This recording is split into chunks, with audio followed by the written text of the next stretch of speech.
Hola chicos, pues vamos a continuar con el tema, con los temas que nos faltan de la unidad número 3, que es la de ácidos y bases.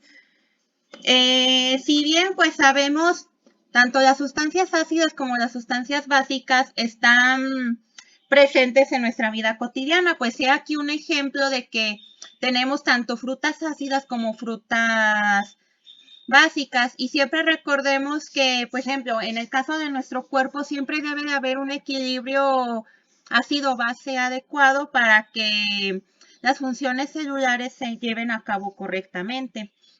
Eh, bueno,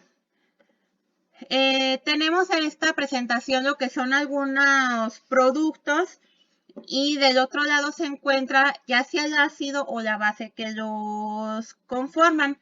Por ejemplo, en el caso del agua carbonatada, que es la de todos los refrescos, contienen ácido carbónico. Por ejemplo, las disoluciones para lavar los ojos contienen ciertas dosis de ácido bórico y así sucesivamente con estos ejemplos. De hecho, si observan tan solamente en esa tabla, tenemos más sustancias ácidas que sustancias básicas. Eh, y generalmente así va a ser. Vamos a tener un poco más de ácidos que de bases en nuestro entorno. Eh, pero ¿cómo diferenciar cuándo es ácido y cuándo es básico? Si bien si nos remontamos a los tiempos que Arrhenius postuló su teoría ácido-base, pues en aquel entonces o desde más tiempo atrás definían a los ácidos como sustancias agrias y a las bases como sustancias amargas. Pero conforme se iban descubriendo nuevas sustancias, pues nos iban a poner a probarlas porque o se mueren o se queman la lengua, etcétera. He ahí que por eso surge lo del concepto de pH. Y bueno, pues para empezar a ver este concepto nos tenemos que remontar a lo que es la constante de ionización del agua, porque de ahí surge el concepto de pH. Ok, si prestaron atención o si recuerdan la teoría de Bronsted y Lowry, el agua en algunos casos va a actuar como ácido y en otros casos va a actuar como base. A esa propiedad del agua se le conoce como anfótera, cuando se comporta como ácido y como base.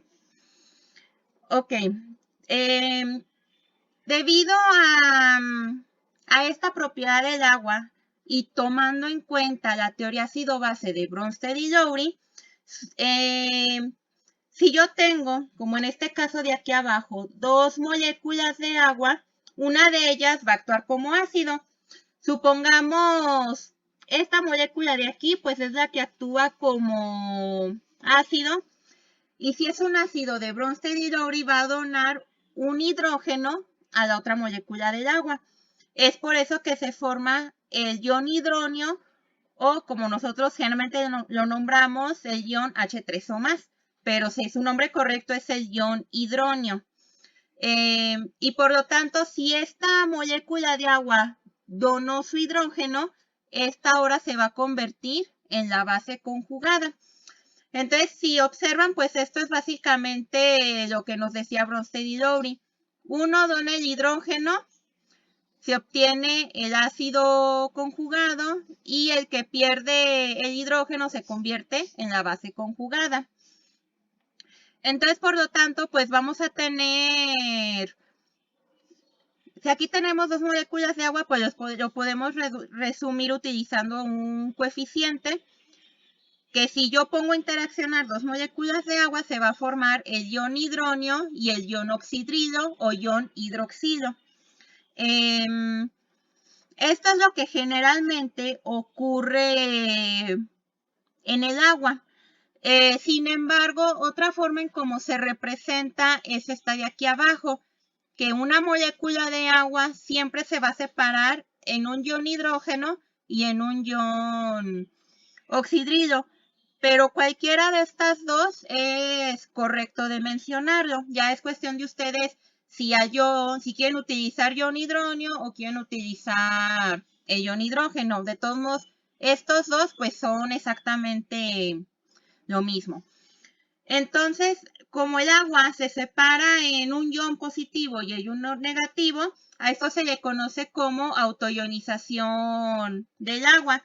Y si se fijan, pues es un proceso reversible y es aquí donde volvemos a retomar lo que es el concepto de equilibrio químico. Ok, nos dicen que en experimentos a 25 grados, la constante de equilibrio del agua tiene un valor de 3.25 por 10 a la menos 18. Por lo tanto, si quiero considerar la concentración molar del agua, me regreso un poquito. Si se fijan aquí del lado de mis reactivos, el agua me dice que está en estado líquido. Y pues sí, sabemos que el agua es líquida y cuando se autoioniza, pues sus disoluciones quedan sus iones quedan en medio acuoso. Pero bueno, pues para poderla hacer partícipe de lo que es la expresión de la constante de equilibrio, vamos a sacar su concentración molar, considerando 100 gramos es equivalente a 1 litro de agua. Eso pues es algo que ya generalmente todos sabemos. La fórmula de molaridad, masa sobre peso molecular por volumen. La masa es de 100 gramos, que es lo equivalente a 1 kilo de agua es 1 litro de agua. El peso molecular del agua, 18 gramos sobre mol. Y el volumen, pues en este caso sabemos que 100 gramos de agua es igual a 1 litro. Y nos da una molaridad de 55.5 mol sobre litro. De esta forma, empleando esa concentración molar al agua, yo ya la puedo tratar como parte de mi expresión de constante de equilibrio.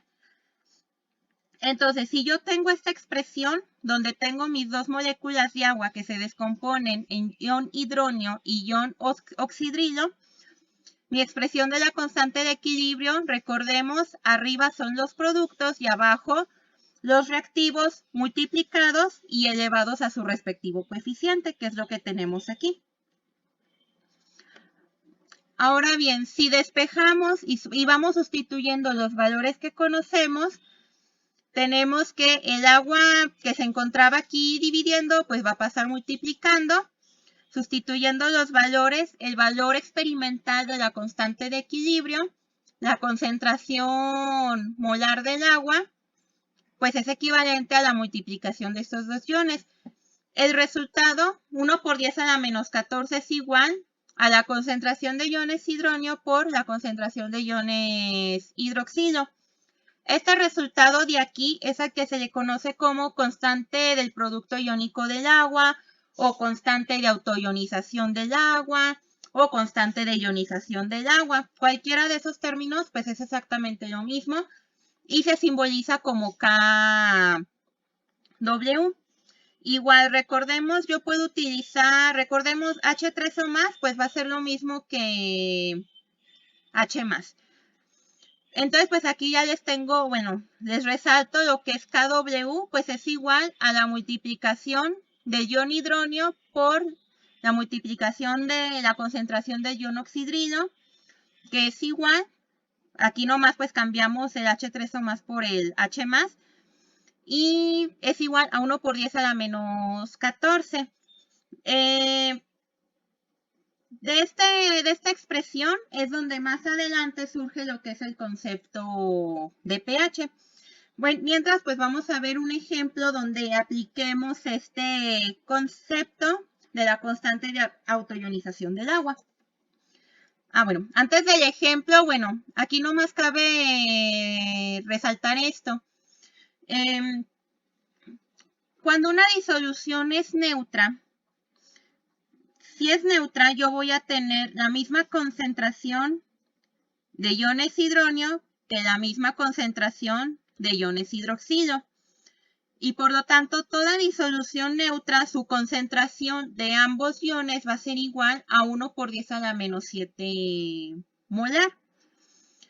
Ok, nos dice que si mi sustancia en disolución es un ácido, va a tener una mayor concentración de iones hidronio y por lo tanto una sustancia ácida va a tener más iones hidronio que iones oxidrilo. En cambio, una sustancia básica va a aumentar lo que es la concentración de iones oxidrilo.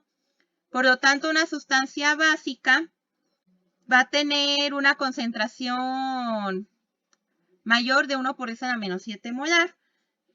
Y sin embargo, pues sabemos que toda sustancia básica va a tener más cantidad de iones oxidrilo que de iones hidrógeno. Y ahora sí pasamos con el ejemplo. En este ejemplo nos dice que la concentración de iones oxidrilo en una disolución amoniacal para la limpieza doméstica es de 0.0025 molar. Calcula la concentración de los iones hidrógeno. Ok, mi dato que me da es concentración de iones oxidrilo y me pide que calcule la concentración de iones hidrógeno o iones hidrógeno. Pues mi fórmula es la que se deriva de la constante de ionización del agua, es decir, la multiplicación de los dos iones es igual a 1 por 10 a la menos 14. Si despejamos y sustituimos, la concentración de iones oxidrilo va a pasar dividiendo, sustituimos el valor que nos da el problema y pues ya nos daría lo que sería el resultado. Y esta pues es la cantidad de iones hidrógeno que va a contener esta disolución. Bueno, este es en cuanto al ejemplo donde aplicamos o donde podemos utilizar la fórmula de la constante de ionización del agua.